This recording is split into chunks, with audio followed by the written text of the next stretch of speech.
Oke, bismillahirrahmanirrahim. Assalamualaikum warahmatullahi wabarakatuh. Selamat pagi teman-teman semua. Hari ini kita masuk ke bab materi garis dan sudut. Oke, kita langsung aja ya. Oke. Nah, ini ada standar kompetensinya. Yang pertama yaitu memahami hubungan garis dengan garis dengan sudut dan sudut dengan sudut, serta menentukan bagaimana ukurannya. Aspeknya yaitu aspek geometri. Tujuan pembelajarannya yang pertama, siswa dapat menjelaskan kedudukan dua garis, yaitu sejajar, berhimpitan, berpotongan, atau bersilangan. Kemudian siswa dapat menjelaskan perbedaan jenis sudut, lancip, siku-siku, tumpul, lurus, dan refleks. Yang ketiga adalah siswa dapat menggunakan sifat-sifat sudut dan garis untuk menyelesaikan soal. Yang keempat yaitu siswa dapat melukis sudut dengan menggunakan busur dan jangka. Nah, kita masuk ke titik-titik. Sebuah titik hanya dapat ditentukan letaknya, tetapi tidak mempunyai panjang dan lebar. Kemudian titik itu tidak mempunyai ukuran besar ataupun kecil. Titik dapat digambarkan dengan memakai tanda noktah, atau sebuah titik dinotasikan atau diberi nama dengan huruf kapital. Misalnya seperti ini. A, titik B, titik C. Jadi di sini ada titik dan dia adalah titik A. Jadi di sini A-nya huruf kapital A-nya. Line atau garis adalah himpunan dari titik-titik. Garis memiliki panjang, tetapi dia tidak memiliki tebal ataupun lebar. Sebuah garis dapat berbentuk garis lurus atau straight line, kurva, atau kombinasi dari keduanya. Nah, ini bentuknya seperti ini.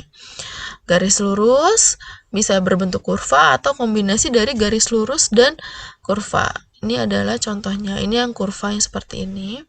Yang ini yang lurus, garis lurus. Nah, di sini melalui dua titik hanya terdapat satu garis. Jadi, ada garis L. Nah, tetapi dia mempunyai dua titik. Titik apa? Yaitu titik A dan titik B. Oke, ini garis L yang di dalamnya ada titik A dan titik B.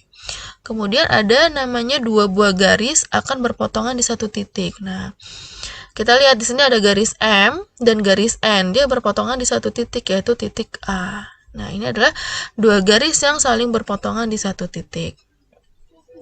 Kita masuk ke bidang atau plan. Bidang memiliki panjang dan lebar, tetapi dia tidak memiliki ketebalan. Melalui tiga titik dapat dibuat sebuah bidang. Bidang masuk ke dalam bangun dua dimensi karena bidang dibentuk oleh dua unsur, yaitu panjang dan lebar. Nah, di sini bisa kita sebut dia bidang M. Ini bentuknya segi empat ini bisa disebut bidang M. Bisa kita sebut bidang A, B, dan C. Oke.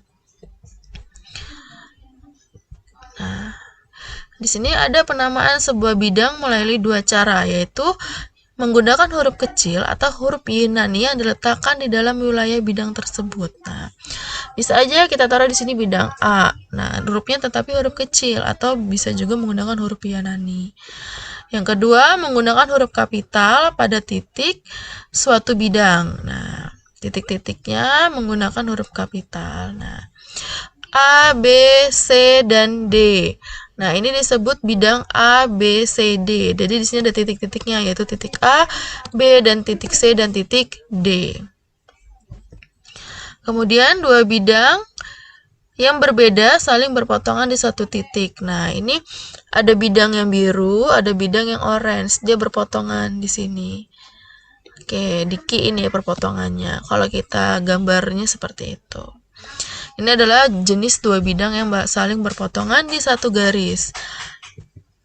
Kemudian hubungan antara titik, garis, dan bidang. Nah, yang pertama, hubungan antara titik dan garis. Nah, hubungan antara titik dan garis dapat terjadi dalam dua kondisi. Yang pertama, titik pada garis, dan kedua, titik di luar garis. Jadi, letak titik pada garis apabila titik tersebut ada pada garis, atau titik tersebut menjadi bagian dari garis. Titik di luar garis apabila titik tersebut tidak menjadi bagian dari garis. Oke. Nah, contohnya seperti ini. Ini ada garis L. Nah, titiknya di luar garis, di sini di luar. Nah, ada juga garis L tapi titiknya di dalam garis, yaitu titik Q.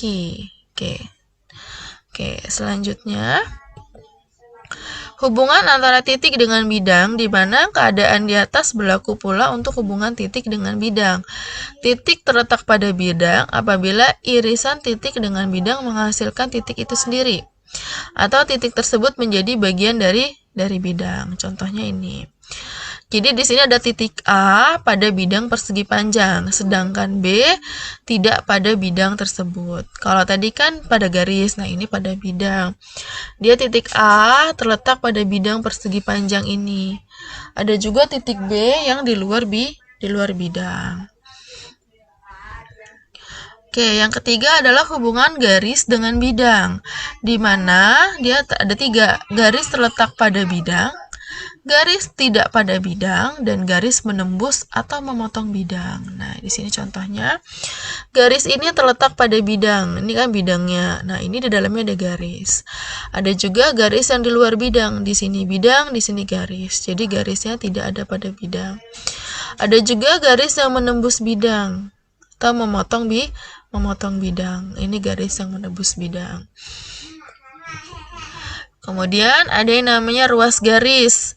Segmen garis AB atau segmen AB dilambangkan AB mengandung titik ujung atau endpoint. Endpoint itu titik ujung. Titik ujung dari A dan B. Nah, di sini kan A sama B-nya menjadi ujungnya. Nah, berbentuklah sebuah garis, yaitu garis AB. Ada juga yang disebut sinar garis, di mana bagian dari garis yang memiliki titik ujung di salah satu bagiannya. Nah, ini kan ujungnya A. Nah, tapi titik ujungnya di salah satu bagiannya, yaitu di AB ini. Nah, ada yang di sini, ada yang di endpoint dengan endpoint.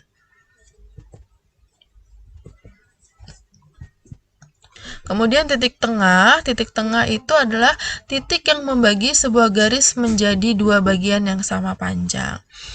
Contohnya di sini titik. Nah, ini A, ini B, ini C. Berarti garis AB sama garis C itu sama panjangnya, gitu. Nah, ini adalah titik tengahnya si B. Nah, itu adalah titik tengah. Kalau garis bisektor adalah garis yang memotong sebuah garis di titik tengah garis tersebut. Nah, ini adalah AB. AB ini adalah bisektor. Dia sebuah garis yang memotong di titik tengahnya. Nah, ini kan persilangannya. Nah, ini. Nah, di sini dia memotong. Garis AB ini memotong di tengah-tengahnya. Itu adalah garis bisektor. Nah, kalau garis sejajar atau paralel, jika 2 buah garis terletak pada satu bidang dan tidak memiliki titik persekutuan. Kalau sejajar berarti panjangnya sama. G sama H ini memiliki panjang yang sama. Dia sejajar, panjangnya sama, bentuknya sama. Selanjutnya garis berpotongan, yaitu 2 buah garis terletak dalam satu bidang dan berpotongan di satu titik. Nah, ini ada garis G dan garis H. Dia berpotongan di tengah-tengah sini. Nah, ini adalah garis berpotongan. 2 buah garis terletak dalam satu bidang dan berpotongan di satu titik. Oke, ada juga garis bersilangan. Jika dua buah garis tidak terletak pada satu bidang dan tidak memiliki titik persekutuan. Jadi si garis H ini dan garis G ini dia tidak sejajar, tidak berpotongan. Jadi dia hanya bersilangan. Dia tidak memiliki persekutuan atau tidak memiliki teman. Nah, ada juga garis tegak lurus, nah atau perpendikular. 2 buah garis yang berpotongan dan membentuk sudut 90 derajat. Nah, kalau tegak lurus pasti sudutnya di sini 90 derajat. Ini adalah garis tegak lurus. Nah, kemudian bisa dikerjakan terakhir yaitu latihan. Sebutkan ruas garis mana saja yang saling sejajar dan garis mana saja yang saling berpotongan. Silakan dikerjakan di bukunya masing-masing, kemudian dikumpulkan di e-kampus. Jadi, contohnya misalnya garis yang sejajar, AB sejajar dengan EH, berarti AB sejajar dengan EH. Kemudian sejajar dengan apa lagi? Bisa juga berpotongan, itu contohnya EA berpotongan dengan AB atau dengan yang lainnya gitu. Nah, ini latihannya, kita lihat di gambar mana saja garis yang dijajar dan mana saja garis yang berpotongan. Kemudian dikerjakan, diberikan nama, lalu dikumpulkan di Google Classroom-nya masing-masing. Oke, sekian pada hari ini. Untuk materi hari ini itu Bunda bahas tentang garis, bidang, dan titik. Oke. Untuk kita mengakhiri pembelajaran pada hari ini, sama-sama kita mengucapkan hamdalah. Alhamdulillahirabbil alamin. Wassalamualaikum warahmatullahi wabarakatuh.